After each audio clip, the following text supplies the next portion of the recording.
আজ জন্মাষ্টমী। ছোটবেলা থেকে দেখেছি মা দিনটা খুব ঘরোয়াভাবে পালন করে। আজও তার অন্যথা হয়নি।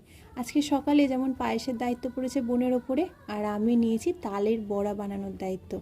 যেমন ছোটবেলায় মাকে আমি সাহায্য করতাম, আজকে মা আমাকে পাশে দাঁড়িয়ে দাঁড়িয়ে সাহায্য করছে।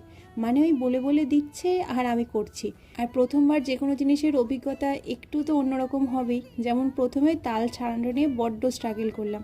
তারপরে মা যেমনটা বললো তালের বড়ার ব্যাটারটা ঠিক সেইভাবেই করে নিলাম। মায়ের সমস্ত স্টেপ ফলো করলেও বড়াগুলো আমার বড্ড শক্ত হয়ে গিয়েছিল। মনটা খারাপ হচ্ছিল। তারপর মা বলল, ঠাকুর ঠিক যেমনটা তোর হাতে থেকে খেতে চায় ঠিক তেমনভাবেই উনি বানিয়ে নিয়েছে। কথাটা শুনে মনকে শান্ত করে ঠাকুর ঘরে গিয়ে ঠাকুরকে ভোগ লাগালাম। ঠাকুরের ভোগ খাওয়ার পরে আমরা বসলাম সবাই মিলে প্রসাদ খেতে। সন্ধ্যাটা কাটলো হনুমান চালিসা আর ঠাকুরের পাঁচালি পড়ে। তো চলো, আজকের ভিডিওটা এখানেই শেষ করছি। তোমরা কেমনভাবে নিজেদের জন্মাষ্টমী দিনটা কাটালে আমাকে কমেন্ট সেকশনে জানাতে ভুলো না। দেখা হচ্ছে কাল।